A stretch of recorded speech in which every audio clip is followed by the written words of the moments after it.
Bismillahirrahmanirrahim. Qala musannifu rahimahullahu ta'ala wa nafa'na bihi wa bi barakati ulumi fi dharaini amin. Faslun, adapun fasal selanjutnya, wal iktisalatu, adapun mandi-mandi atau berbagai macam mandi, al masnunatu yang disunahkan. Itu sab'ata asyara, ada 17. Apanya guslan, jenis mandinya. 10-nya mandi sehari-hari kita, yang 7-nya mandi untuk haji dan umroh. Yang pertama, sunnah mandi guslul jum'ati, mandi untuk sholat Jumat. Lihadiriha, untuk orang yang menghadirinya, menghadiri Jumatan. Wa waktuhu, dan adapun waktunya, kapan sih kita dapat kesunahan untuk mandi sholat Jumat? Itu minal fajri, mulai dari terbit fajar, as-sodiki, yang sodik, maksudnya yang benar, alias waktu subuh. Nah, dalam sebuah hadis disebutin idza jaa ahadukum ilal jum'ati falyaktasil. Jadi kalau kalian pengen datang ke sholat Jumat, maka disunahkan mandi. Dalam riwayat Muslim, idza arada ahadukum ayyatiyal jum'ata. Jadi kalau kamu pengen datang untuk sholat Jumat, disunahkan mandi.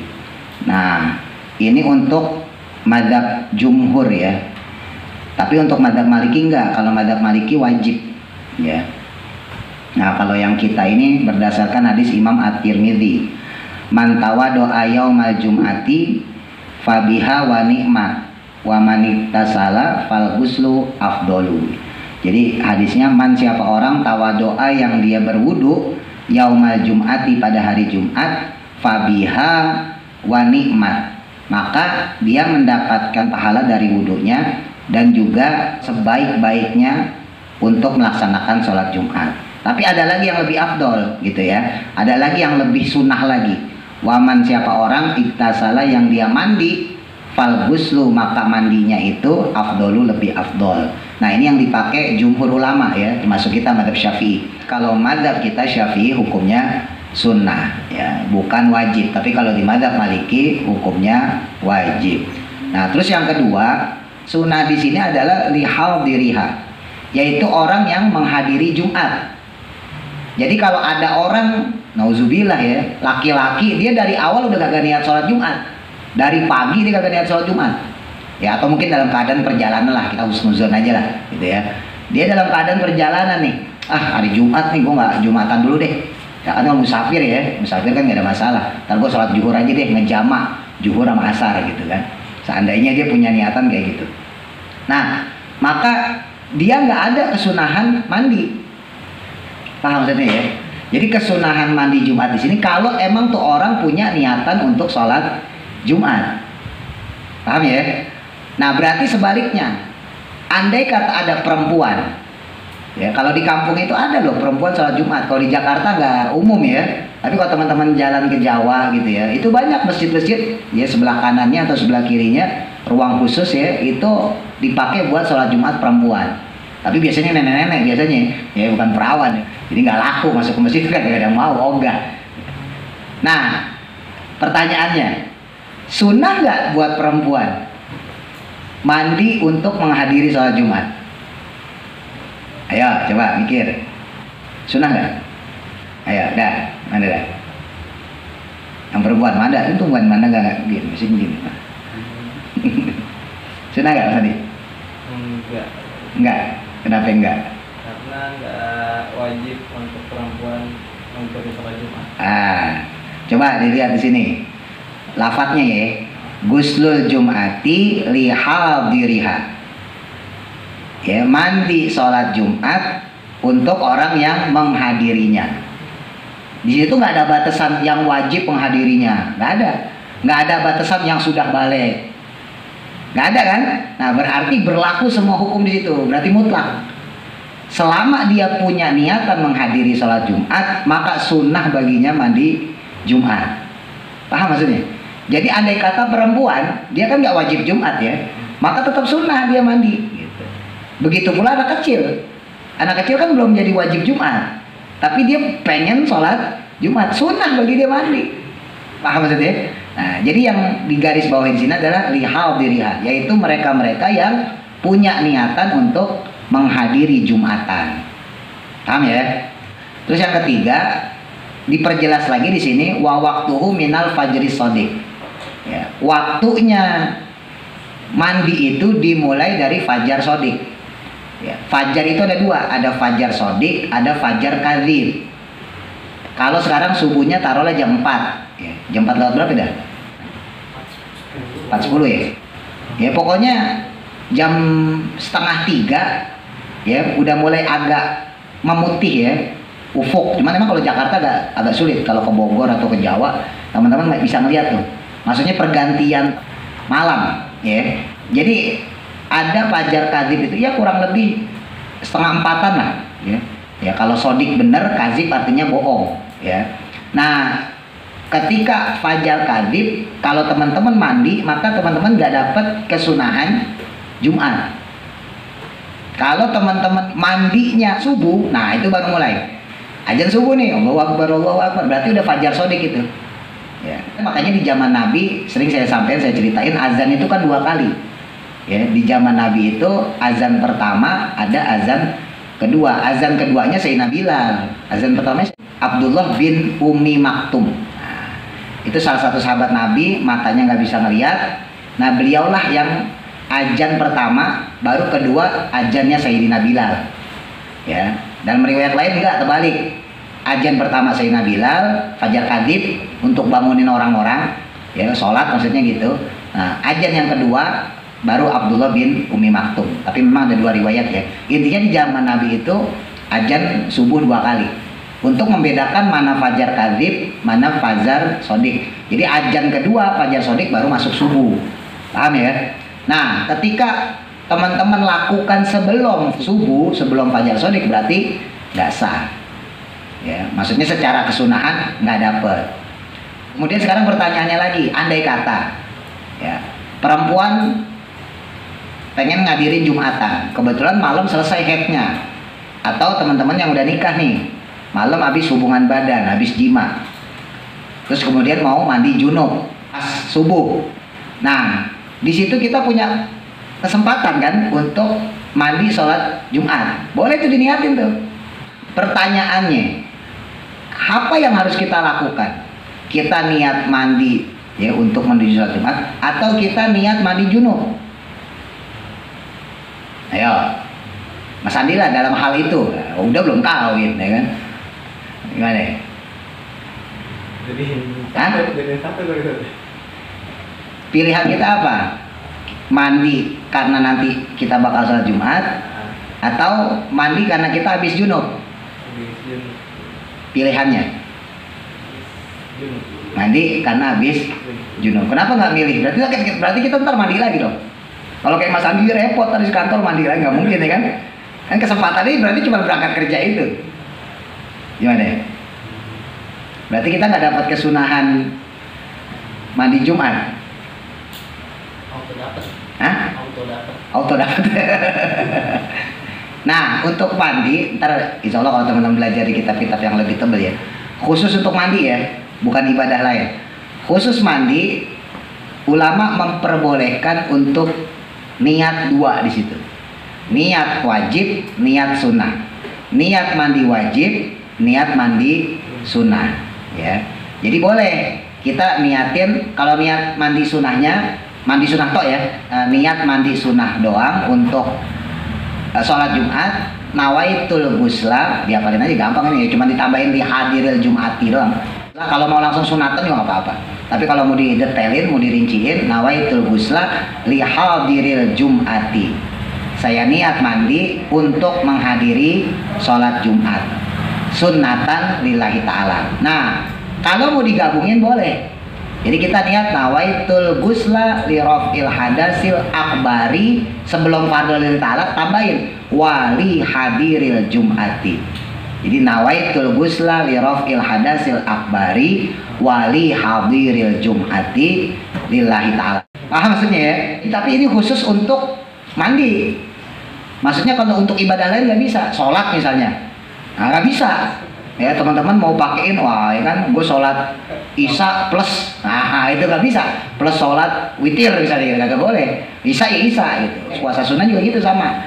Kalau teman-teman punya utang puasa qada, Ramadan misalnya gagal bayar gitu ya, yang perempuan misalnya alangan, yang laki-laki misalnya sakit. Nah maka niatnya puasa qada, nawaitu shoma godin an qadoi fardhol lil tal. Walaupun kita melakukannya di hari yang disunahkan berpuasa. Misalnya hari Senin Kamis ya, atau hari Arafah, itu kan sunnah puasa ya. Tapi berhubung kita masih punya utang puasa, utang qada, maka niatnya tetap wajib qada, bukan untuk sunnah puasa. Paham ya? Jadi ini pengecualian khusus untuk mandi.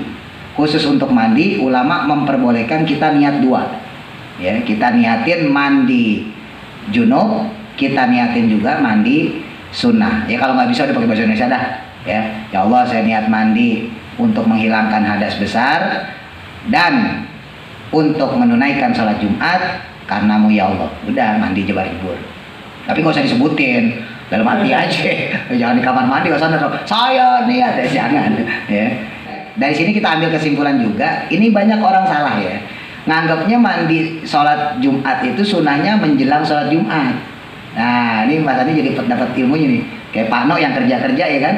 Nah kalau pas kita lagi di rumah bisa mandi. Nah kalau orang kerja, ya kan. Nah makanya manfaatin tuh.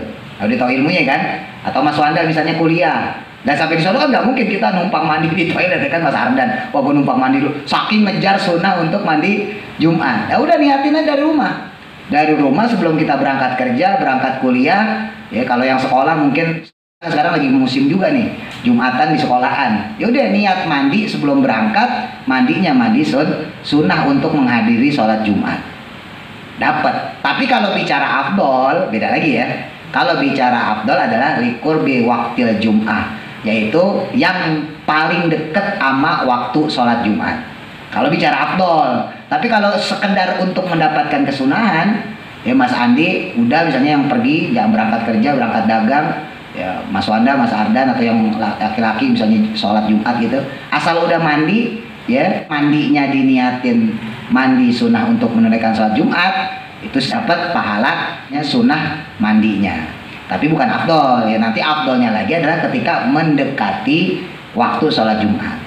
Mendekati waktu sholat Jumat gimana ya? Berarti tergantung masing-masing pribadi. Berangkat Jumatannya kapan? Nah, misalnya kayak saya gitu. Kalau saya berangkat misalnya pas kebetulan jatah khotib. Nah, jam 1 khotib biasanya jam 11 saya. Kalau nggak khotib ya setengah 12 ya. Kalau jatah khotib biasanya jam 11 sudah jalan duluan. Nah, kalau jam 11 maka sunnah mandinya ya kurang lebih setengah jam lah ya. Setengah 11 kita udah mandi. Itu adalah waktu afdol buat kita. Jadi kalau untuk waktu afdol itu tergantung masing-masing. Nah, kalau Mas Ardan misalnya Mas Wanda berangkat Jumatan jam berapa ya? Kamu bubar dong. Misalnya kita berangkat setengah 12 ya, umumnya setengah 12 ya. Nah berarti jam 11 atau jam 11 seperempat itulah waktu afdol kita mandi untuk Jumatan. Walaupun andai kata wudhu dong ya sah ya. Tapi yang afdol adalah ketika kita mandi gitu ya. Nah jadi mulai sekarang dilihatin tuh kalau kuliah pas hari Jumat ya. Mas Andi udah yang laki ya, niatin.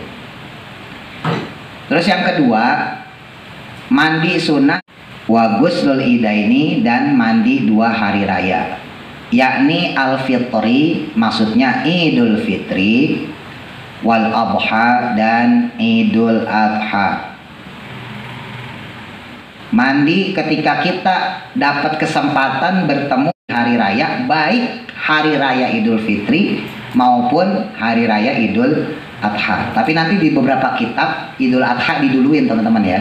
Misalnya di kitab Riyadul Badiyah itu adhanya diduluin karena yang besar itu adalah adha. Ini sesuai urutan. Nah, ini kan belum kita bahas semua ya. Jadi mandi sunnah yang paling sunnah.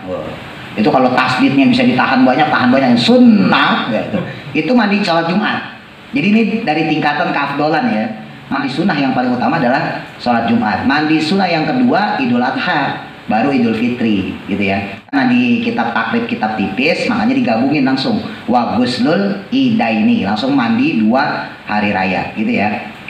Wa yadkhulu, dan mulai masuk apa waktu hadal guslu, waktunya mandi hari raya ini. Kapan kita boleh mulai bisa dapat kesunahan mandi hari raya? Yaitu binis fil laili, dimulai tengah malam. Satu tadi ya, keafdolannya Idul Adha baru Idul Fitri. Terus yang kedua, untuk mandi di sini beda dengan Jumat.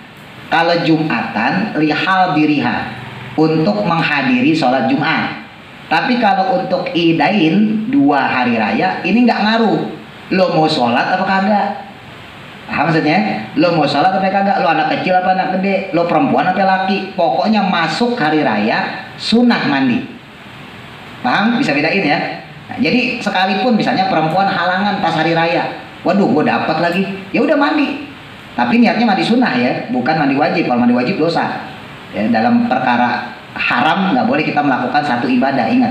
Dua wajib kan ibadah ya. Perempuan halangan, kalau mandi wajib dosa, maka nggak boleh, hukumnya haram. Nah kalau mandi sunnah tetap sunnah. Jadi untuk masalah mandi hari raya ini beda sama mandi Jumat. Kalau mandi Jumat ya tadi untuk orang yang sholat Jumat, artinya nggak berlaku buat orang yang nggak niat untuk sholat Jumat. Tapi kalau untuk idain, masuk dia dalam hari raya. Peduli lo mau sholat apa kagak, lo mau laki apa perempuan, mau balik atau masih kecil, berlaku hukum kesunahan mandi untuk hari raya. Nah jelas ya teman-teman, sebab kan kita kalau hari raya kedatangan tamu, ya kan? Atau setidaknya kita lah yang namu. Ya mungkin kalau teman-teman nggak ditamuin gitu kan. Nah setidaknya kita yang namu. Sama Sardan ada tamunya? Ada paling saudara doang ya. Maksudnya kan nggak banyak. Kalau kayak saya kan open house, ya kan? Kadang sampai jam 12, kadang makanya saya tutup aja pintunya. Udah kebanyakan capek ya kan.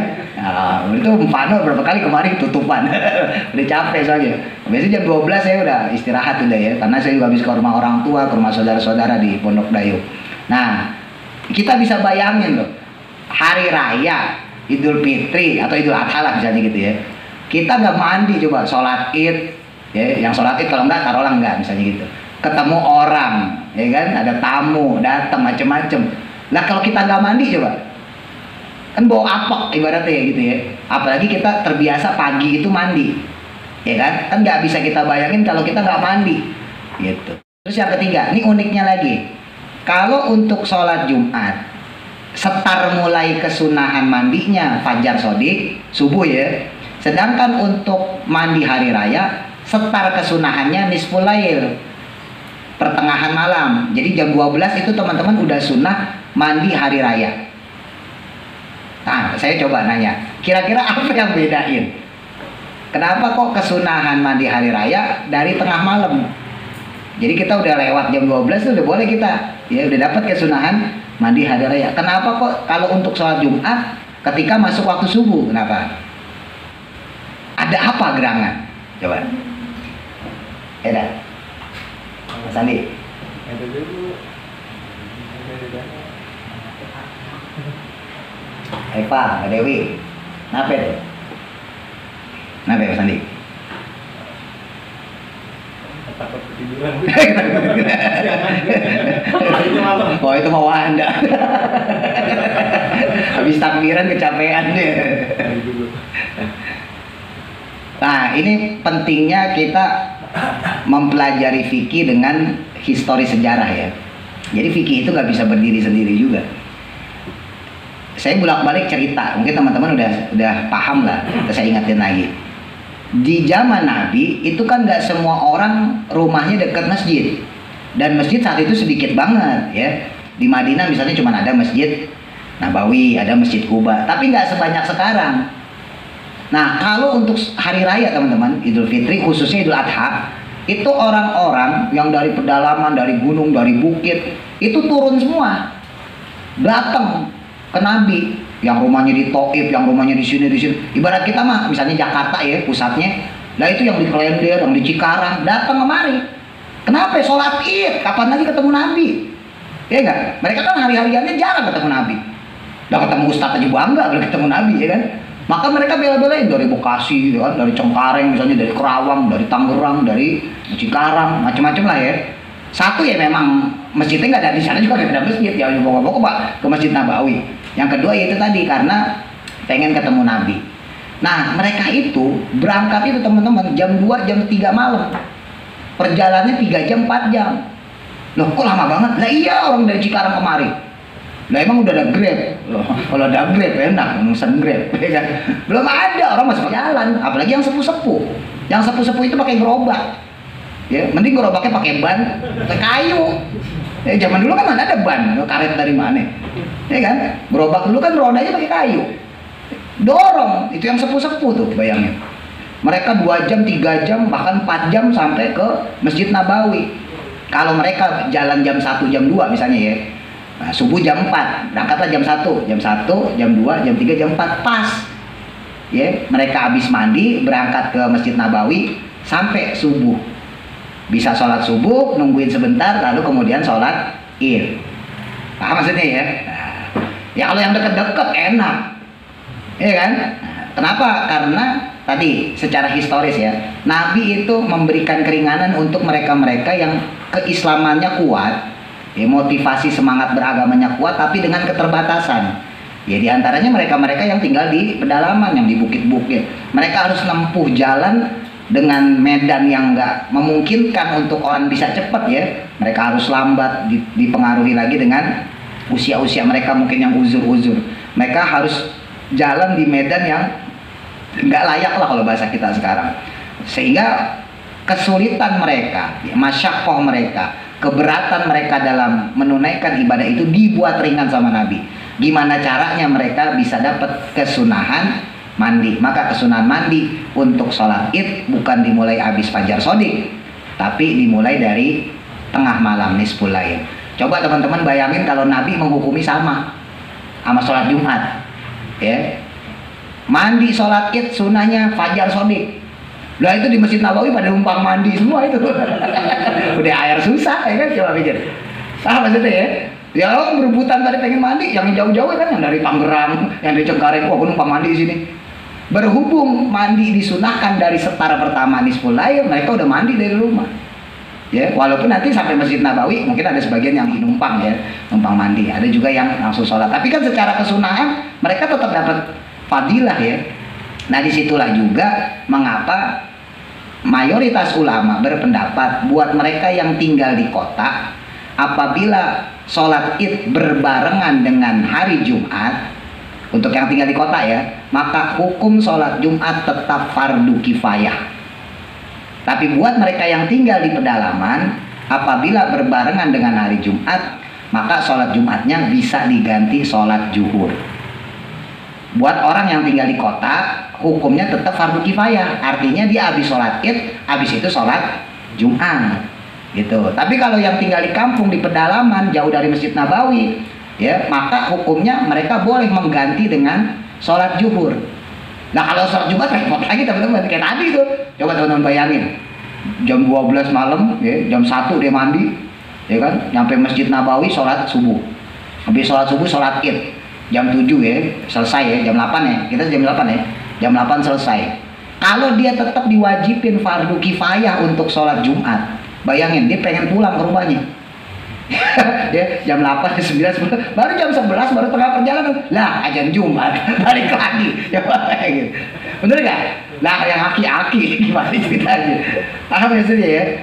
Ya walaupun ada beberapa ulama tetap untuk sholat Jumat diganti dengan sholat zuhur. Tapi saya pribadi ya, yang ngikutin jumhur ulama lah, mayoritas ulama berpendapat kalau untuk sholat Jumatnya orang-orang yang tinggal di kota, artinya dekat sama masjid, hukum sholat Jumat tetap fardu kifayah. Tapi buat mereka yang tinggal di pedalaman, apabila berbarengan dengan hari Jumat, maka sholat Jumatnya bisa diganti sholat zuhur. Ya, karena peluang ilatnya itu masjid. Alasannya ketika Nabi memperbolehkan mereka mengganti Jumatan dengan sholat zuhur, ya karena alasannya adalah mereka jauh dari masjid, kan gitu. Sementara orang yang di kota, ya, sama masjid dekat. Itu makanya ilat itu karena sudah tidak ada lagi, maka tetap hukumnya fardu kifayah. Beda lagi kalau teman-teman tinggalnya di pelosok kayak tadi tuh. Mungkin teman-teman tinggal di Papua misalnya gitu ya, atau di Kalimantan yang ke masjid kotanya jauh. Nah, itu silahkan balik ke rumah kemudian sholat zuhur. Ya kan lucu. Orang kalau jauh kayak tadi tuh, ya kan bingung loh kalau dihukumi tetap fardu kifayah loh. Gua mau balik, belum nyampe rumah udah harus sholat Jumat, ya kan? Kagak balik, malu sama tetangga. Coba bayangin deh, ini orang kampung ya kan? Orang kampung jalan, kucuk sholat id, Allahu Akbar, sholat Idul Adha lah yang paling afdol ya kan? Allahu Akbar sholat id, selesai, assalamualaikum. Kan mereka pada motong kambing, ya enggak? Motong sapi, motong onta. Ini yang pedalaman cengok doang, nggak bisa ngapa-ngapain orang dia kagak motong. Zaman Nabi itu potong sendiri loh, bukan kayak sekarang. Kalau sekarang kan kolektif ya. Zaman Nabi potong sendiri-sendiri. Dan mereka-mereka yang dari pedalaman gimana? Itu baru motong doang, belum ntar kalau ngegulai. Ada yang pada ngegulai, ada yang bikin rendang. Lah itu yang musafir cuma cengok dong. Duh enak banget ya. Ya kan? Habis itu sholat Jumat, udah kagak dapet makanan, sholat lagi. Oh, udah lagi sebelah aja tuh. Nyusahin. Allahu Akbar sambil lapar coba. Iya kan? Makanya diperbolehkan sama Nabi, silahkan kalian pulang, ganti sholat Jumatnya diganti dengan sholat zuhur. Itu bijaknya Islam, itu bijaknya Kanjeng Nabi. Paham maksudnya ya? Makanya di situ terjadi perbedaan kesunahan waktu untuk mandi sholat Jumat dengan mandi sholat Idul Adha dan Idul Fitri ya. Terus selanjutnya yang ketiga, mandi yang sunnah wal istisqa'u, yaitu mandi untuk sholat sunnah istisqa. Ai maksudnya tolabis suqya, yaitu sholat minta hujan, bukan minta duit ya. Minallahi, kepada Allah. Jelas lah kalau ini ya. Untuk sholat istisqa sunnah teman-teman mandi dulu. Ya sekarang udah musim hujan, jangan sholat istisqa dah. Udah habis ya, musim hujan mulu ini. Yang keempat wal khusufi, dan mandi untuk sholat gerhana. Lil qamari, untuk gerhana bulan. Sebetulnya kalau udah khusuf itu gerhana bulan ya teman-teman. Kalau kusuf itu gerhana matahari. Tapi di sini ditegesin lagi. Nanti kalau teman-teman dapat kitab lain, biasanya langsung diduain. Khusufaini, sama kayak tadi. Idaini. Mufradnya idun ya. Idun hari raya satu. Mufradnya idun. Tasniahnya ditambahin idani pakai alif nun, kalau ya nun ya. Idaini. Sama. Khusuf juga itu. Sholat gerhana. Nanti mungkin teman-teman belajar kitab lain, biasanya langsung digabungin. Khusyufani atau khusyufaini. Jadi dua sholat gerhana. Maksudnya itu adalah gerhana matahari dan gerhana bulan. Tapi secara detail, secara spesifik, sebetulnya ada dua penamaan ya. Kalau untuk gerhana bulan pakai kho, khusuf. Kalau untuk gerhana matahari pakai kaf, kusuf. Kalau didetailin ya. Jadi yang keempat mandi sholat gerhana bulan. Wal kusufi, dan yang kelima mandi sholat gerhana matahari. Li syamsi, ya karena gerhana matahari sama aja. Mau gerhana bulan, mau gerhana matahari, itu hukumnya sunnah mandi. Yang keenam wal guslu, dan mandi min ajli guslil mayyiti, karena disebabkan memandikan mayit, memandikan jenazah.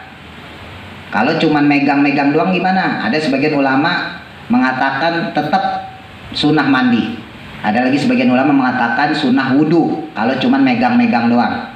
Tapi kalau ikut memandikan, artinya kita ikut basah, maka disunahkan mandi. Musliman, baik yang muslim, karena adanya dia, maksudnya mayitnya muslim, au kafiron, atau kafir mayitnya. Jadi jelas sama Nabi ya, disebutin laisa alaikum fi guslin mayyitikum guslun idza ghasaltumuhu. Tidak ada kewajiban mandi atas kalian dalam memandikan mayat ya, bila kalian memandikannya. Karena ada sebagian orang berpendapat, khususnya orang-orang awam, orang kalau mandiin jenazah harus mandi. Hati-hati tuh, bahasa harus berarti kan wajib. Ya enggak? Ya bahasa harus itu berarti wajib. Lah di masyarakat awam teman-teman, teman-teman mungkin bakal nemuin lah. Ya, jangankan ikut mandiin jenazah, ngelihat jenazah, ada loh orang bodohnya minta ampun. Kok bodoh diambil sendiri ya? Kamu habis ngeliat jenazah mandi, itu pernah ada yang kayak gitu. Jadi bodohnya diambil sendiri, saya juga bingung itu. Saking bodohnya orang. Lah, jangankan ngelihat jenazah, yang ikut mandiin jenazah aja itu sunnah, bukan wajib ya. Sunnah mandi. Kalau dibilang kamu harus, berarti apa ya? Wajib. Berarti wajib mandi. Makanya bahasanya dirubah, harus jangan. Sunnah mandi. Sebaiknya kamu mandi. Berarti kalau sunnah kan sebaiknya kan? Sebaiknya kamu mandi. Dan ini berlaku juga ya, menurut sebagian ulama, kalau ada yang noel-noel, megang-megang, ya barangkali misalnya teman-teman nengokin jenazah teman akrab banget, sahabat ya kan, terus pas dia meninggal, ya Allah, dipegang tangannya nih, tangan dia kita pegang, kan refleks ya, spontan ya, kita pegang tangan, ya Allah lo kok mati sekarang, mana gue masih punya utang sama lo, ya misalnya gitu. Nah, maaf ya pacar lo gue ambil lah. Nah itu misalnya kayak gitu. Nah karena kita memegang, sebagian ulama, nggak semua ya, sebagian ulama mensunahkan juga mandi. Tapi secara yang disepakati ulama, ijma ya, ijma ulama adalah untuk memandikan. Kalau orang memandikan jenazah, maka sunnah mandi, ijma ulama, sepakat ulama. Tapi kalau memegang, itu memang khilafiyah. Ada sebagian ulama mengatakan sunnahnya wudhu, bukan mandi. Tapi sebagian ulama mengatakan sunnahnya bukan wudhu tapi mandi ya. Jadi memang terjadi khilafiyah. Nah, dari beberapa pendapat ulama tersebut, sebetulnya karena ini fikih tapi berbau goib ya, jenazah soalnya masalah jenazah. Ini ulama agak kesulitan, sunnahnya apa sih, wudhu apa mandi gitu ya. Nah, ini salah satu fikih yang berbau goib. Biasanya kalau fikih itu kan sense ya, murni bisa diteliti sama otak maksudnya ya. Biasanya, nggak semua tapi ya. Nah ini salah satunya nih, di antara fikih yang agak sulit ditelaah, ditelusuri dengan ilmu syariat. Jadi alasan sebagian ulama fikih ya, kenapa orang yang habis mandiin jenazah itu disunahkan mandi, karena memang orang yang habis mandiin mayit, mandiin jenazah, itu dia seperti orang yang memikul beban, memikul berat, memikul sesuatu yang bisa dibilang melebihi kapasitas dia. Jadi andai kata dia bisa ngangkat 100 kilo misalnya gitu ya, maka orang yang memandikan jenazah itu sama aja dia manggul 200 kilo. Saking beratnya.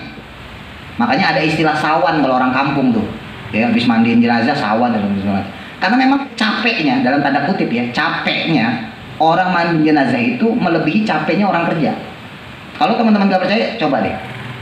Saya dulu masih waktu awal-awal keluar pondok ya, saya masih suka bantuin mandi, sekarang udah enggak. Udah jadi ustadz, saya udah punya pegangan. Mau jadi ustadz kagak mandiin jenazah, udah saya. Tapi saya alamin iya bener. Saya suka diajak guru saya bantuin gitu ya, nemenin untuk mandi jenazah. Tapi karena kita bukan tim inti ya, kita pemain cadangan ya, ibaratnya cuma nyiapin selang, nyiapin gitu, jadi nggak terlalu capek. Tapi yang gosok-gosok itu bener. Kalau nggak percaya ntar deh, rasain. Ketika kita mandi jenazah itu rasa capeknya itu melebihi capek kayak kita kerja seharian. Ini lagi-lagi kan nggak bisa dinalar secara syariat. Mau nalar gimana nih? Ya, ditalarnya secara ilmu hakikat. Ini makanya jarang-jarang ilmu fikih itu ngambil pendapatnya orang-orang hakikat, jarang-jarang. Karena memang benar menurut orang-orang yang punya ilmu hakikat ya, orang-orang yang kasyaf ya, orang-orang yang dia punya kelebihan dalam hikmah, itu memang orang yang meninggal itu dia sedang membawa beban, baik itu beban pahala maupun beban dosa. Ya, ketika orang dalam keadaan kesulitan ya, awang-awang lah ya, antara surga dan neraka dia di alam barzah, itu kan orang lagi menanggung beban. Walaupun dalam tanda kutip beban tersebut beban moral, bukan beban fisik ya, beban roh dia. Tapi beban roh itu ikut dirasakan oleh orang yang memandikannya. Dulu saya juga nggak pati percaya, masa sih mau mandiin doang aja. Tapi pas saya pertama kali ngikut mandiin ya, itu baru tuh mulai berasa, oh iya juga ya, lah gue cuma bantuin nuangin air ya, bagian ya ngangkat maksudnya supaya bawahnya kena, itu aja ngerasain pegelnya minta ampun. Dan makin yakin lagi ketika saya benar-benar ngemandiin mayit. Pas saya mandiin, oh iya bener, ternyata capeknya itu melebihi kayak orang kerja. Jadi kayak orang habis nguli, gimana sih, Capek banget. Kalau nggak percaya, rasain deh, bener. Ntar baru ngerasain. Nah, balik lagi ya. Makanya disitulah pertimbangan ulama-ulama hikmah, ulama-ulama ahli hakikat, ulama-ulama yang tasyaf, ya diambil oleh ulama-ulama syariat. Jarang-jarang loh ibadah diambil dari pendapatnya ulama-ulama hakikat. Biasanya fikih murni fikih aja ya kan.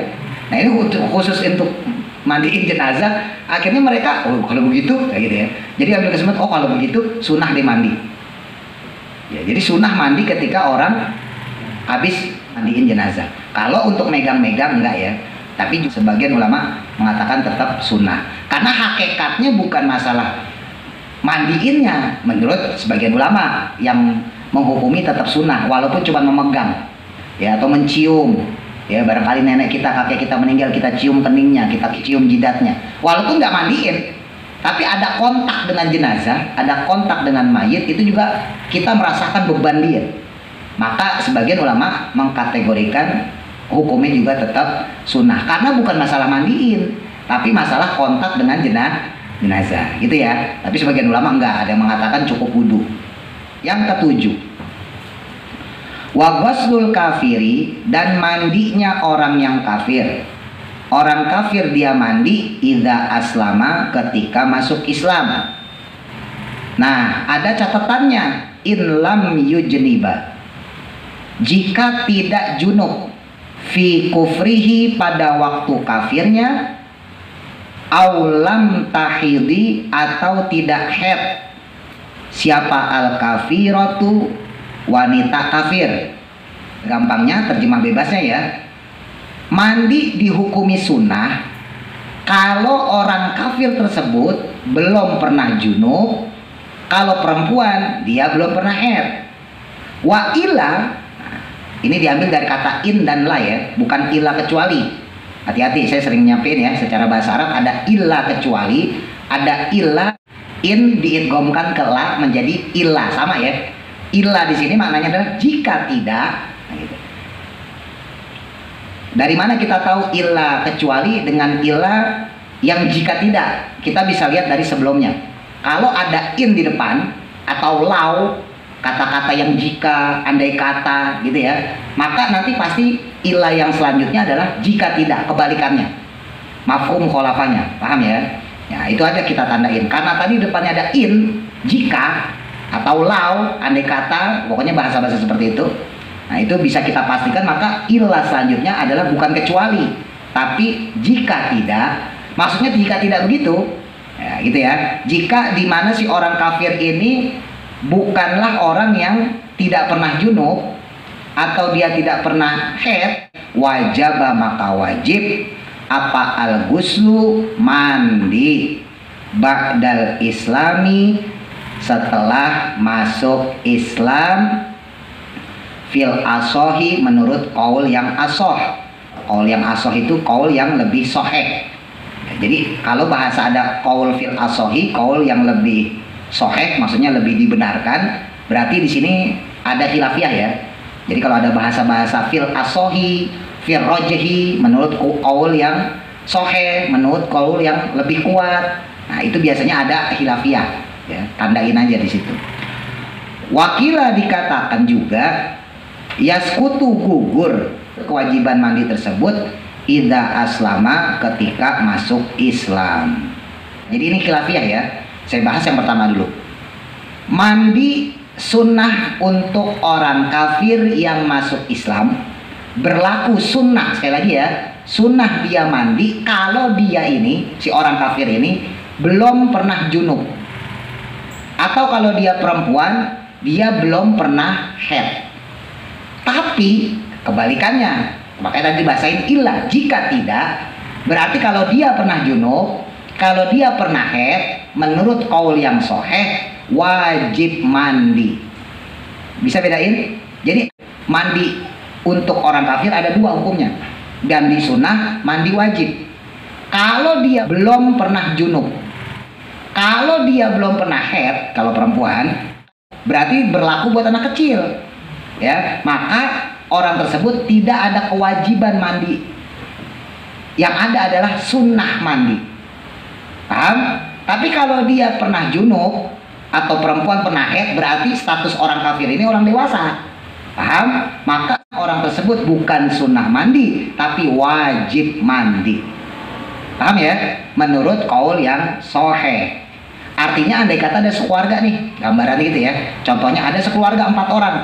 Bapak, ibu, anak 2. Ya, anaknya dua-duanya belum balik. Maka 4 orang kafir ini terhukumi berbeda. Yang bapak ibunya wajib mandi, yang anaknya berhubung dia belum balik, belum haid, belum pernah junub, maka sunnah mandi. Jadi yang kata bapak ibunya doang yang mandi, maka nggak masalah anaknya nggak mandi. Paham ya? Nah, jadi secara hukum ada 2. Tapi nanti kalau teman-teman belajar kitab-kitab fikih, dan saya juga ngajarin ke anak-anak yang ngaji itu, tetap hukum mandi wajib diantaranya adalah orang kafir yang masuk Islam. Karena rata-rata orang kafir masuk Islam itu udah balik. Paham ya? Rata-rata udah tua kan gitu. Walaupun ada kemungkinan anak kecil, tapi kalau anak kecil biasanya dibawa sama keluarga. Makanya hukumnya sunnah. Kalau itu mah orang juga paham. Nah ini dirinciin. Jadi sebetulnya hukum mandi untuk orang kafir itu nggak selamanya wajib. Sunnah kalau dia belum pernah junub, kalau dia belum pernah haid. Tapi kalau dia udah pernah junub, kalau dia udah pernah haid, maka mandinya bukan sunnah tapi wajib. Paham ya? Nah ini menurut qaul yang sahih. Tapi ada juga dikatakan wakila yasqutu idza aslama. Menurut sebagian ulama yang bukan sahih, maksudnya yang tidak banyak dibenarkan. Kalau yang dibenarkan yang model pertama, ya kalau dia pernah junub, pernah haid, maka dia mandinya mandi wajib, bukan mandi sunnah. Ya. Nah, menurut beberapa qaul, berarti lawannya ashah, qaul yang nggak banyak diikuti, nggak banyak dibenarkan, itu kalau orang masuk Islam ya berarti gugur. Lah, dosa-dosa aja gugur, masa bang mandi doang harus wajib? Ya benar juga sih alasannya ya. Kata Nabi, kamu nyembah berhala 30 tahun, 40 tahun, masuk Islam gugur semua. Dosa nyembah berhala hilang. Karena ada satu ketika orang udah sepuh teman-teman ya, usianya 70 tahun. Dari balik sampai usia 70 itu dia nyembahnya nyembah api. Dia nanya Rasul, ya Rasul kalau saya masuk Islam diampunin nggak dosa saya selama 70 tahun ini nih? Kenapa emang? Saya ini majusi, saya ini nyembah api. Nabi bilang, kalau kamu masuk Islam dosa kamu itu diampunin, 0 lagi kalau masuk Islam. Lah kalau dosa aja digugurin, diampunin, masa bang mandi dong diwajibin? Paham maksudnya? Nah, tapi ulama fikih gak kamu akal-akalan juga ya kan? Lah itu kan secara batininya dosa yang diampunin. Badan mah tetap kotor. Secara muslim yang junub, baik hadasnya itu karena dalam keadaan haid atau nifas, wiladah, hubungan badan dan sebagainya, itu kan diwajibin mandi. Lah berarti ini orang kafir selama dia junub, dia gak pernah mandi. Iya kan? Di agamanya orang kafir ini gak pernah dihukumin wajib mandi. Maka ya harus mandi dulu. Wajib buat dia mandi. Jadi terjadi apa? Perdebatan ya. Nah makanya qaul yang ashah, qaul yang lebih dibenarkan adalah wajib mandi kalau dia sudah balik ya, kalau dia sudah pernah haid, kalau dia sudah junub, intinya seperti itu. Terus yang ke-8, mandi sunnah wal majnunu, dan orang yang gila, wal mugma, dan orang yang pingsan, ya hilang kesadaran. Ada juga kiai saya yang martiin ayan, tapi lebih pas ya orang yang pingsan lah. Kan kalau ayan pasti pingsan ya, tapi kalau pingsan belum tentu ayan, ini benar ya. Jadi 8-nya majnun, orang yang gila, 9-nya orang yang pingsan ya. Alaihi padanya idza afaqo, ketika sadar. Ya nunggu sadar dulu. Masa orang gila disuruh mandi, weh mandi lo kan gila. Lagi pingsan ya kan, mandi lo kan pingsan. Belum, ntar idza afaqo, ketika sadar. Walam yatahaqqaqo, nah ini catatannya lagi nih, dan tidak dipastikan minhuma, pada keduanya, pada orang yang gila tadi dan orang yang hilang kesadaran, orang yang pingsan, orang yang ayan, kesurupan pingsan loh. Pernah lihat gak orang kesurupan? Pingsan itu. Ya pokoknya hilang kesadaran lah. Ya. Kalau dia itu tidak dipastikan inzalun, inzal itu keluar mani. Bahasa halus ya. Inzalun, keluar mani. Emang bisa aja, jangankan orang nggak sadar. Kemarin kalau di bahasa penyebab keluar mani ya kan, orang ketabrakan aja bisa ya, kalau tulangnya patah keluar air maninya ya, jadi inzal itu keluar mani. Kalau emang nih orang dipastikan nggak keluar air mani, fa in tahaqqaqa, maka jikalau pasti minhuma pada keduanya inzalin yaitu keluar mani, wajaba maka wajib apa al-ghuslu mandi ala kulli minhuma pada setiap masing-masing dari keduanya. Ini lagi-lagi sama kayak tadi ya, sama kayak yang kafir. Kalau cuman pingsan doang, kalau cuman gila doang, ayanan, ya nggak sadar, kesurupan, macam-macam lah, maka sunnah kalau dia sadar mandi, selama dalam tidak sadarnya dia tidak keluar mani, tidak inzal. Tapi kalau dia keluar mani, dia inzal, maka mandinya bukan sunnah tapi jadi wajib. Paham ya? Nah, makanya kalau orang kesurupan itu jangan ditanya macam-macam, kadang orang lucu juga ya. Siapa kamu? Siapa? Ya. Nah, sunnahnya kata Nabi, orang kalau kesurupan itu diazanin ya. Ya barangkali ntar teman-teman saya kan udah pensiun ngurusin orang-orang kesurupan ya, ntar saya bawa ke situ. Mas Didi itu bisa ya, ini saya kasih tahu Mas Adi nih kan ya, pegang jempolnya, bacain ayat kursi, kulhu, falak, anas ya. Jadi kalau ada orang kesurupan, pegang jempolnya, jempol kiri atau jempol kanan, pegang ya, dipegang, terus kemudian bacain ayat kursi, kulhu, falak, anas. Selesai itu kupingnya diazanin ya, azanin sekali, selesai azan jeda. Ada reaksi nggak? Berubah nggak dia? Kalau belum ada reaksi, azanin lagi 2 kali. Kalau belum berubah lagi, azanin lagi 3 kali. Sunnahnya sampai 7 kali.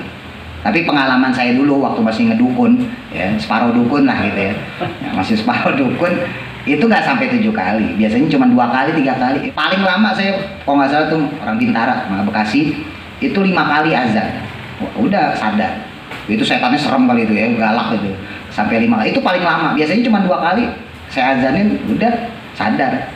Jadi kalau ada orang kesurupan jangan ditanya macam-macam. Setan, kamu dari mana? Wah, kamu mau apa kesini? Wah, minta kopi pahit.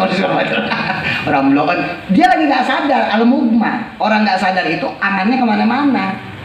Ya, bolak-balik saya sampaikan, ini bisa dikaji secara saintifik ya, maksudnya secara ilmu pengetahuan, bisa juga dikaji secara agama ya, secara din, bisa juga dikaji secara mitos. Bisa, soalnya bisa tiga aspek, tinggal kita mandangnya kemana ya.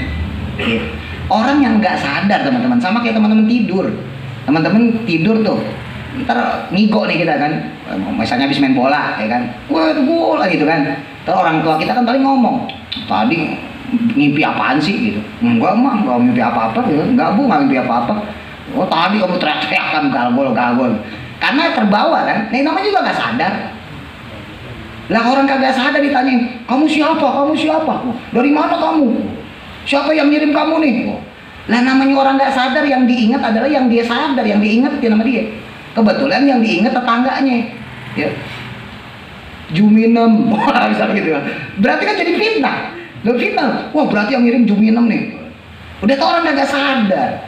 Sampai tahu dia si orang ini ketemu Juminem lagi arisan. Di alam bawah sadar dia terucap itu Juminem. Mau minta apa, namanya kagak sadar. Itu secara saintifik teman-teman bisa buka di Google, teman-teman cari lah. Ya, secara sains, secara medis itu bisa ditelusuri bahwa memang ada titik di mana manusia di bawah alam sadarnya bisa punya kemampuan melebihi kapasitas dia sebagai orang umum ya, manusia umum. Jadi andai kata dia cuma bisa ngangkat 50 kilo, di bawah alam sadar dia bisa ngangkat sampai 100 kilo. Kalau orang tersebut nggak bisa ngomong, bisa di bawah alam sadarnya tiba-tiba bisa ngomong. Kalau dia tuli, ketika dia mencapai alam bawah sadarnya, itu bisa jadi dengar. Pokoknya sesuatu yang nggak mungkin bagi seseorang, di bawah alam sadarnya dia bisa mendapatkan itu. Nah, kalau tadi saintifik ya, dan dalam agama itu yang disebut dengan kasyaf. Kalau wali kasyaf. Ya, kalau bukan wali ya kusut kan. Tapi memang Allah mengadukan itu karomah, itu salah satu tanda kebesaran Allah. Min ayatillah, di Quran disebutin. Ntar insyaallah kalau yang ngaji tafsir jalan ada sampai di bab itu. Jadi secara sense bisa, ya. Teman-teman searching lah, saya kalau jelasin ini panjang. Teman-teman searching masalah tingkatan alam bawah sadar. Makanya kenapa ada hipnoterapi, ya kan? Hipnotis itu kan perbuatannya, ya. Caranya itu kan hipnoterapi. Saya bisa bikin teman-teman tidur semua bisa. Bentar lucu sampai ngajar, ya kan? Ya. Saya bisa tidurin, nggak bisa bangunin masalahnya. Ya. Bahkan telekinesis membentukkan sesuatu itu ada.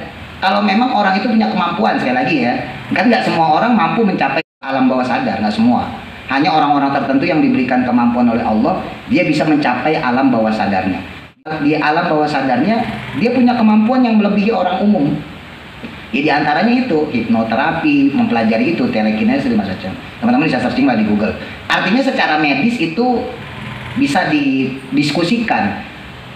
Secara agama bisa juga. Secara mitos bisa juga, sama. Semuanya bisa, tergantung sudut pandang kita lebih kemana. Kalau ke mitos, wah ini mbaknya nih marah-marah. Nah itu udah bawaannya. Wah ini saingan dagangnya nih. Wah ini saingan pasarnya nih. Wah ini saingan kerjanya. Semuanya bisa. Ya kita berlindung lah ya. Kita nauzubillah, kita berlindung dari itu. Ya setidaknya kita punya agama ngasih tahu kok.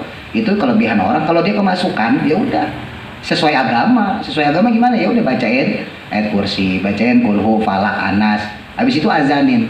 Ya azan sekali dia belum sadar, kasih tahu ajanin lagi 2 kali. Jeda, jangan langsung lu kebanyakan ya. Jeda ya, habis ada ajanin kita lihat responnya gimana. Bacain ayat kursi lagi pelan-pelan. Habis itu azanin lagi. Ya 3 kali 4 kali insyaallah sadar. Nah, ketika dia sadar suruh mandi. Karena energi dia banyak keluar. Ketika mandi energinya kembali. Orang kalau mandi tuh seger teman-teman. Ya. Nah, teman-teman yang udah nikah lah, misalnya kayak Mas Didit, Mas Andi udah ngerasain. Kalau teman-teman ntar yang laki-laki maupun perempuan udah nikah, ya hubungan badan, terus kemudian pengen ronde kedua, mandi dulu. Walaupun habis itu mandi lagi, kalau mandi wajib, ya kan? Mandi untuk ronde kedua itu beda dengan teman-teman nggak mandi. Ini saya kasih tahu informasinya, ya. Karena memang dalam segi kesunahan, ya saya punya teman, saya nggak usah sebutin lah ya, masih daerah sini juga orangnya. Dia itu punya adik, yaitu gampang pingsan, upacara pingsan, ya. Terus jalan-jalan, pokoknya kena panas dikit pingsan. Ngelihat darah pingsan, gampang banget pingsan. Nah dia nanya solusinya apa, saya bilang ini salah satu, coba deh lo ikutin sunnah Nabi.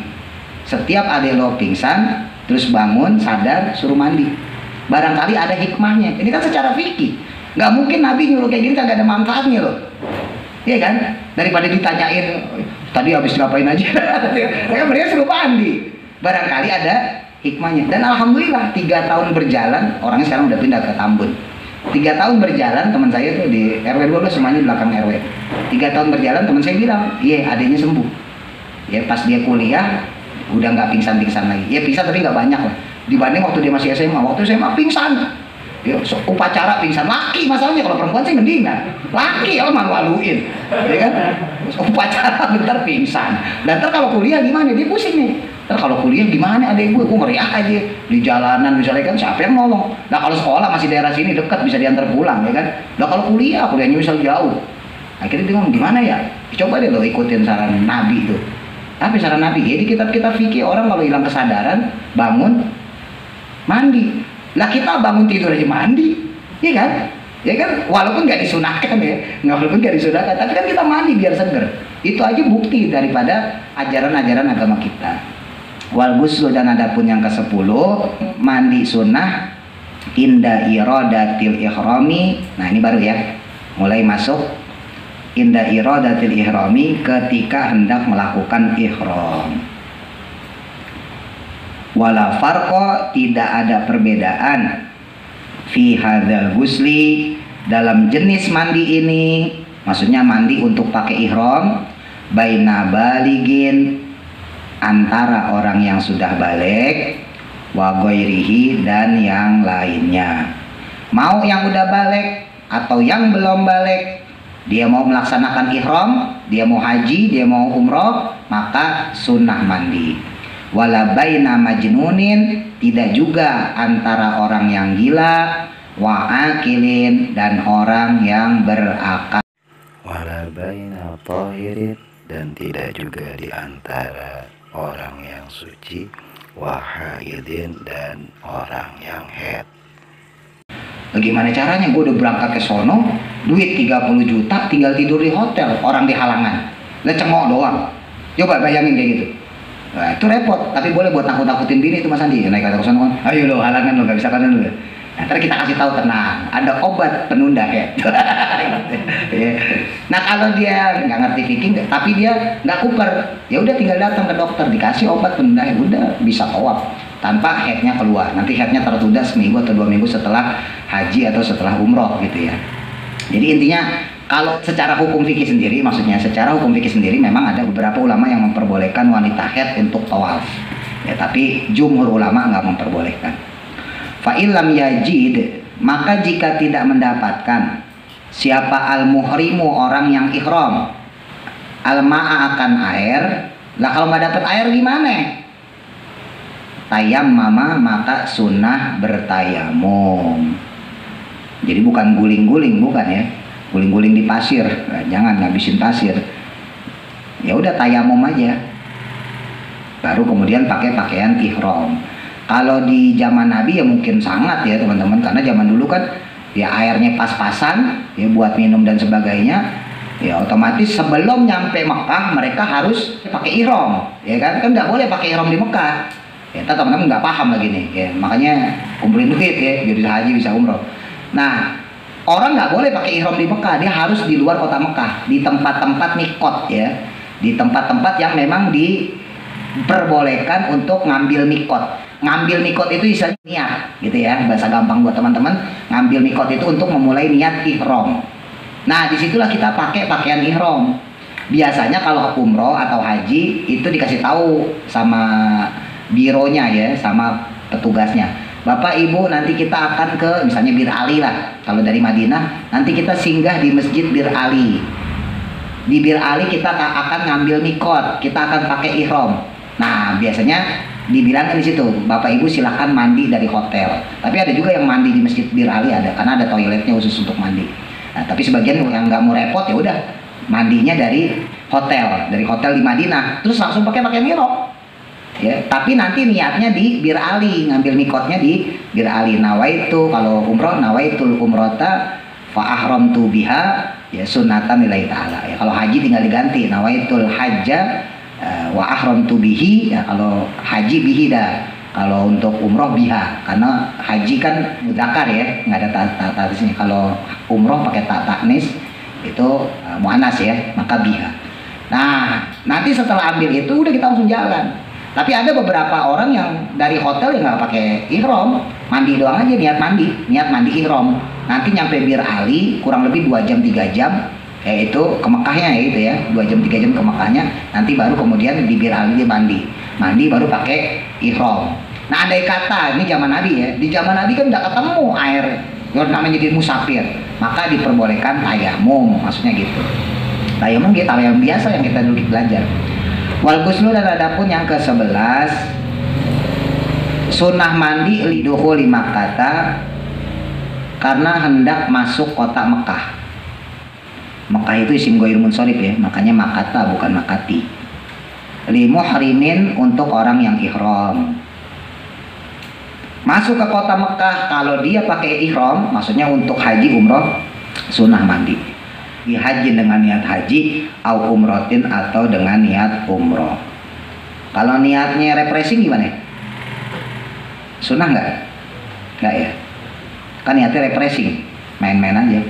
Di sini Mekah doang ya teman-teman. Nanti teman-teman buka kitab lain mungkin ada tambahan. Ya termasuk di dalamnya masuk ke kota Madinah. Jadi bukan cuma Mekah, tapi yang di Fathul Qorib untuk Mekah. Terus yang ke-12 walil wukufi, untuk wukuf bi Arafata, di tanah Arafah. Sama Arafah juga isim ghair munsharif, makanya nggak ditanwin, nggak dijer. Bukan bi Arafati, bi-nya kan huruf jer, enggak, dia isim ghair munsharif. Isim ghair munsharif jernya bin nasbi dengan nasab. Bi Arafata, dengan tanah, di dalam tanah Arafah. Wukuf itu wajib ya. Untuk wukuf itu rukun haji. Rukun itu nggak bisa dibayar dam, nggak bisa dibadalin. Kalau yang lain bisa bayar dam, dibadalin. Ada orang lucu pernah tuh, saya nemenin temen daerah Cabe, daerah Tangerang Selatan sana. Nemenin temen, tetangganya habis haji. Wah, kan kapan lagi kan kita senang, maksudnya bisa salaman berkah ya teman-teman. Itu salah satu sunnah juga. Salah satu sunnah Nabi adalah mendatangi orang yang habis haji, habis umroh untuk ngambil keberkahan. Saya nggak usah bahas itu lah. Intinya itu salah satu sunnah Nabi, dianjurin. Kalau ada orang pulang haji, pulang umroh, datengin, minta doanya. Jadi bukan kita yang doain, bukan. Dia yang doain kita karena dia habis melaksanakan satu ibadah yang mahal lah dalam tanda kutip. Nah intinya saya datang teman-teman gitu. Ya mungkin dia nggak tahu wajib haji rukun haji kali ya. Dengan santainya dia ngomong. Orang udah sepuh emang udah 50-an ya gitu. Bapak gimana Pak selama haji Pak lancar? Wah lancar saya. Hampir semua saya lakuin. Apa yang diperintahkan oleh petugas ya, yang dikasih tahu sama bimbingan haji, saya lakuin. Kecuali satu yang saya nggak bisa lakuin. Saya ketiduran waktu itu. Apa Pak? Wukuf di Arafah. Lah wukuf di Arafah itu rukun haji. Rukun itu nggak bisa dibayar dam, nggak bisa dibadalin. Kalau yang lain bisa. Laisal haji illa bil wukuf. Nggak ada orang dapat detail haji kalau dia nggak wukuf. Teman-teman masih bisa nggak mabit di Mina, nggak mabit di Muzdalifah, nggak lempar jumroh, bisa bayar dam, nyuruh orang. Tapi kalau wukuf nggak boleh. Wukuf wajib. Wukuf itu rukun haji, nggak bisa digantiin. Makanya orang yang sakit pun koma di rumah sakit, dibawa pakai ambulan, walau saatan, walaupun cuma sekejap, lewat doang, seret, balik lagi ke rumah sakit, koma. Biar tahu. Jadi wukuf itu wajib, rukun haji. Nah dia dengan santainya, saya melakukan semua kecuali satu. Apa Pak? Wukuf. Dan berarti kagak haji. Nah gimana ceritanya pulang saya langsung, ini mah gak dapat berkah ini. Lah kita lihat ke sana dapat berkah ya. Kejadian saking bodohnya orang. Bodoh diambil sendiri itu begitu. Bodoh yang bagi-bagi ya. Kalau belajar haji kan ya, ingat ya Mas Anda yang di musola tuh. Kan ya oke lah kalau untuk wajib haji ya masih bisa diganti dam ya. Itu wajar ya, masih bisa diganti orang, dibadalin.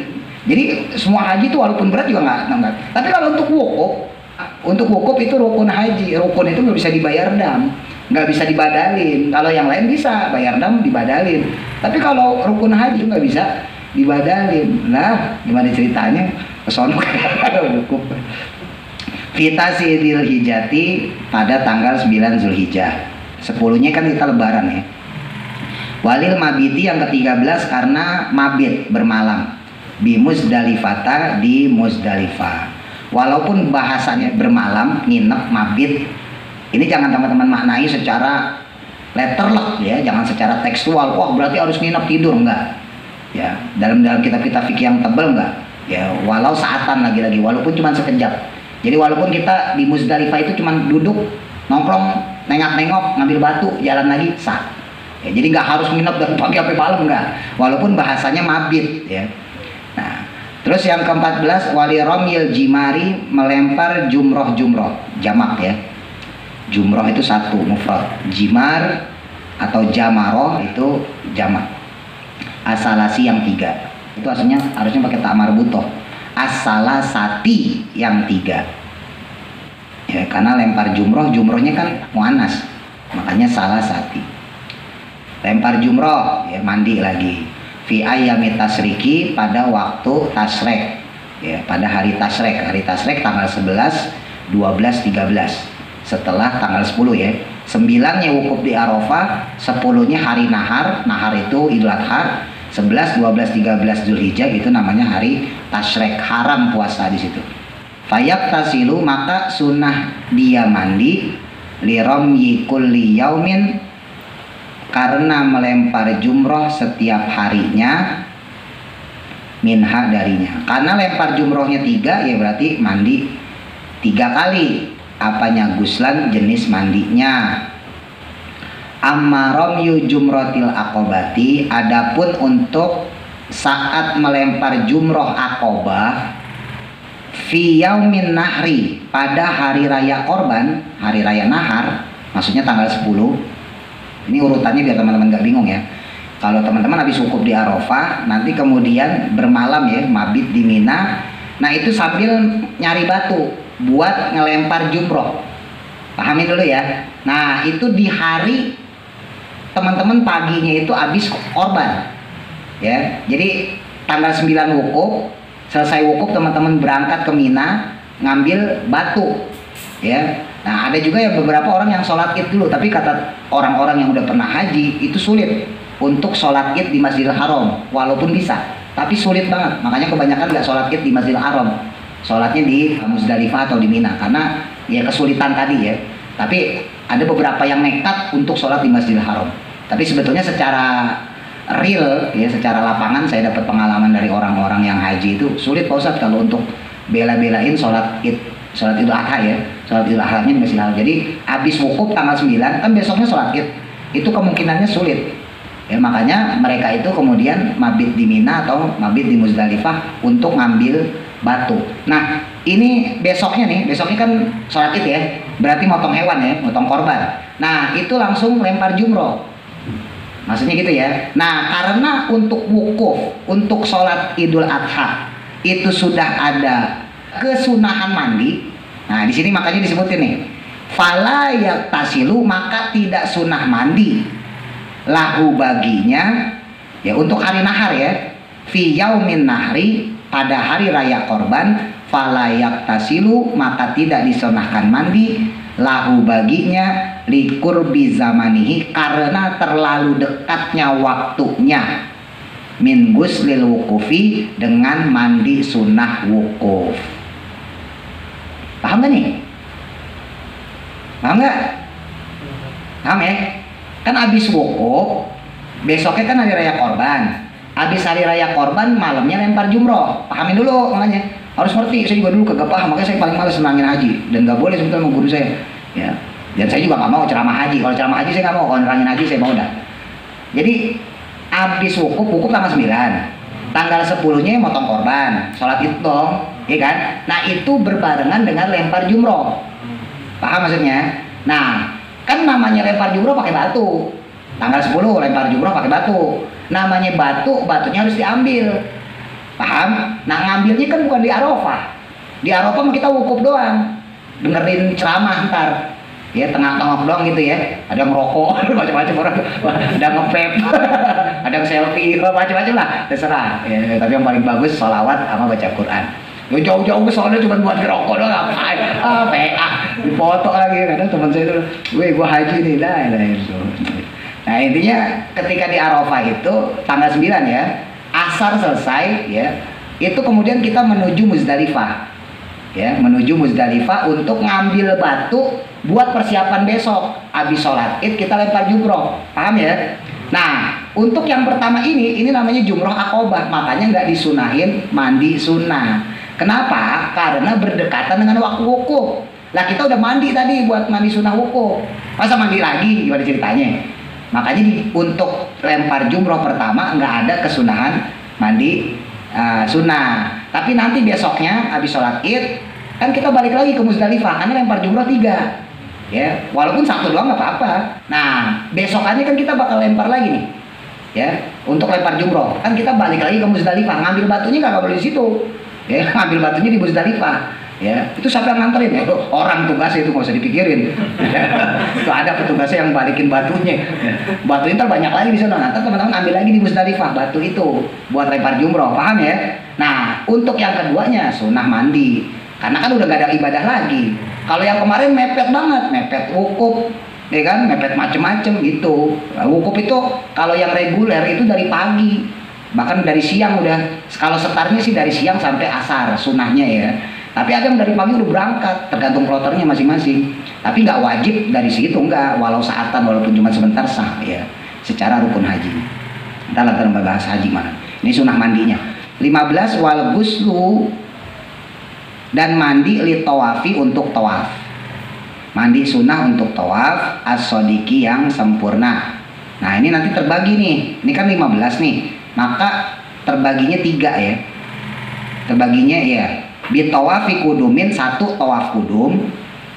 Bitawafin kudumin, yang pertama dengan tawaf kudum. Tawaf kudum itu tawaf pertama teman-teman. Jadi teman-teman baru datang itu tawaf. Wa ifadoti, dan tawaf ifadoh. Tawaf ifadoh itu setelah teman-teman wukuf di Arafah, itu tawaf ifadoh. Wa wadain, dan yang ke-17 terakhir tawaf wada, sebelum teman-teman meninggalkan kota Mekah atau teman-teman belum tahalul yang kedua ya. Tahalul pertama setelah wukuf, tahalul yang kedua, bebersih yang kedua, yaitu setelah tawaf wada. Nah itu disunahkan mandi. Wa baqiyatul aksalu, dan adapun sekalian jenis-jenis mandi, maksudnya jenis-jenis mandi yang lain ya, al masnunatu yang disunahkan itu madkuratun dijelaskan sama kayak tadi fil mutawwalati pada kitab-kitab yang luas keterangannya. Jadi ntar kalau teman-teman belajar kitab-kitab yang lain, bukan 17, banyak mandi-mandi sunnah tuh. Termasuk di dalamnya mandi di awal bulan, khususnya bulan-bulan haram, bulan-bulan mulia ya, bulan Zulqa'dah, Zulhijjah, Muharram, Rajab. Di awal bulan itu teman-teman sunnah mandi. Mau menghadiri maulid, teman-teman besok nih kita maulidan, sorenya niatin mandi sunnah menghadiri maulid Nabi. Banyaklah kalau di kitab-kitab lain. Ini hanya terbatas karena kitabnya tipis ya. Wallahu a'lam. Mudah manfaat. Al-Fatihah. A'udzu billahi minasy syaithanir rajim. Bismillahirrahmanirrahim. Alhamdulillahi rabbil alamin. Ar-Rahmanir Rahim. Maliki yaumiddin. Iyyaka na'budu